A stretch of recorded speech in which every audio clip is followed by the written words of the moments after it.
Hello friends, welcome to your channel YK study. Myself mister Umesh. आज मैं दोस्त tax के अंदर 5 हेड होता है, उसमें से एक नंबर 1 हेड लेकर आया हूं, इनकम फ्रॉम हाउस प्रॉपर्टी।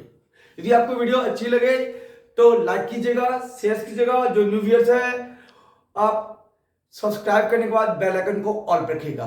तो सबसे पहले इनकम फ्रॉम हाउस प्रॉपर्टी को बताने से पहले आपको बता दूं कि डायरेक्ट टैक्स के अंदर 5 हेड पड़ने, पंच जिसे कहते हैं, पंच मीन्स मुट्ठी बांधो तो टोटल ग्रॉस इनकम आता है। तो पंच में से एक पंच को, एक फिंगर्स को मैं निकाल लेता हूं, जिसका नाम हमने रखा है हाउस प्रॉपर्टी, जिसके अंदर आपको income under the house property, जो घर है, घर से जो इनकम होता है, या अपार्टमेंट्स होता है, या लैंड होता है, या बिल्डिंग होता है, इन सब जो इनकम आता है उसको हम, उसके ऊपर जो टैक्स लगता है, इनकम फ्रॉम हाउस प्रॉपर्टी के अंदर लिख सकते हैं।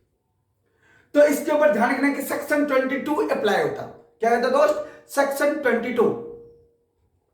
इसके अकॉर्डिंग डेफिनेशन है, the property is consisting as a land, as a building, as apartment which to be situated.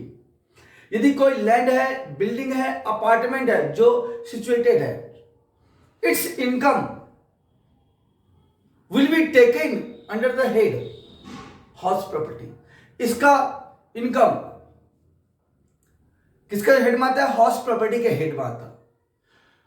The owner of the such property, उस प्रॉपर्टी का मालिक एसएससी को होना अनिवार्य है। यदि if the part of the portion are used for the business or a profession, in that case that income will be not taken under the head income from house property. That income will be taken under the head income from PGBP. PGBP means profit gain business or a profession। इसको यदि वो रहने के लिए use किया जाता है तो वैसे कंडीशन में उससे जो रिलेटेड इनकम आता है, income under the head house property के अंदर लेते हैं। लेकिन यदि उसका कुछ पोर्शन यदि वो बिजनेस के लिए या प्रोफेशन के लिए यूज किया जाता है तो उसका इनकम, उससे रिलेटेड प्रॉफिट पीजीबीपी के हेड में लेते हैं, जिसे हम profit gain business or profession कहते हैं। तो इनकम फ्रॉम हाउस प्रॉपर्टी के जो डेफिनेशन सेक्शन 22 कहता, उसके अकॉर्डिंग लिखिए क्या लिखा हुआ है, the annual value of property consisting of any buildings और अ लैंड। कंसिस्टिंग में मतलब एक स्थिर होना चाहिए, किसके रूप में? एक बिल्डिंग के रूप में, एक लैंड के रूप में, एज ए अपार्टमेंट के रूप में। There two of which the SSC is the owner of the such property. SSC को उस प्रॉपर्टी का ऑनर होना अनिवार्य है, जरूर होना चाहिए owner. Shall be chargeable under the head, उसका जो इनकम आएगा कहां चार्जेबल होगा? इनकम फ्रॉम हाउस प्रॉपर्टी के अंदर होगा। But any portion, portion means कोई पार्ट, यदि उस बिल्डिंग का, उस अपार्टमेंट का कुछ पोर्शन यदि बिजनेस के लिए किया जाता है, लिखा है ना, but any portion of such property which occupied for the purpose of any business or profession carried by him, the profit of which are not chargeable under the house property. यदि उससे रिलेटेड होगा तो house property के अंदर नहीं लेंगे। अब इसका कुछ इंपॉर्टेंट पॉइंट है जो मैं अच्छी essential condition must be satisfied. Essential condition 3 होते हैं जो हाउस प्रॉपर्टी के अंदर सेटिस्फाइड होना जरूरी है। The property is must be the owner of the such property. The SSC is the must be owner of the such property. SSC का उस प्रॉपर्टी का मालिकाना अधिकार होना चाहिए। मैंने क्या कहा दोस्त? The SSC is the owner of the such property. Second point, the property is either situated as a land, as a building, as apartment. Property क्या होना चाहिए? एक land, as a building, as a apartment होना चाहिए। If the assessee used a part of the portion for business or a profession, that will not taken under the head house property. Let us see. First point, the property should consist of a building or a lands or apartments thereto. Property must be एक building के रूप में होनी चाहिए, एक land के रूप में होनी चाहिए और एक अपार्टमेंट के रूप में होनी चाहिए। पॉइंट नंबर सेकंड लिखा है the SSC should be the owner of the property. SSC को उस प्रॉपर्टी का ऑनर होना जरूरी है।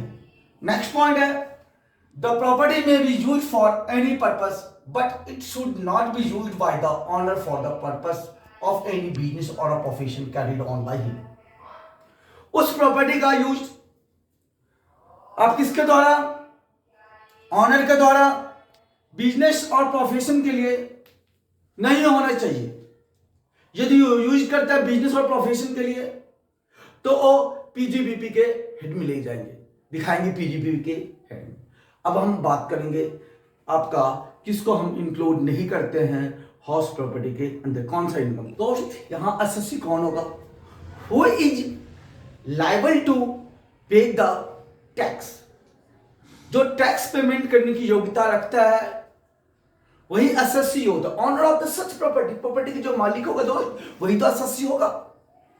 तो कहने का मतलब है कि किसको हम इसके हेड में नहीं लेते हैं, not chargeable under the head house property. तो लिखा है दोस्त when property is not chargeable to tax, किस कंडीशन में, तो पहला point income from property in vicinity of agriculture land, पहला पॉइंट। दूसरा annual value of the one place in the occupation of ex rural area, income from house property belong to local authority, second scientific research association, third registered trade union. Point number 4 income from property held for charitable purpose. Next income from house property in the hands of a political party. दोस्त आज हमने ये पढ़ा कि income from house property का definition क्या होता है, इसेंशियल कंडीशन क्या होता है ये बताया। देन आफ्टर मैंने बताया कि एसएससी कौन होगा यहाँ पे, फिर हमने बताया किसको हम इनकम टैक्स हाउस प्रॉपर्टी के अंदर नहीं लेते हैं। तो दोस्त आज के वीडियो में हमने इतनी सारी बातें बताया। आपको वीडियो अच्छी लगी हो तो लाइक कीजिएगा, शेयर कीजिएगा और जो न्यू व्यूअर्स हैं वो प्लीज़ सब्सक्राइब करने के बाद बेल आइकन को ऑल रखिएगा जिससे वीडियो का आपको नोटिफिकेशन मिलता रहेगा। Thanks for watch my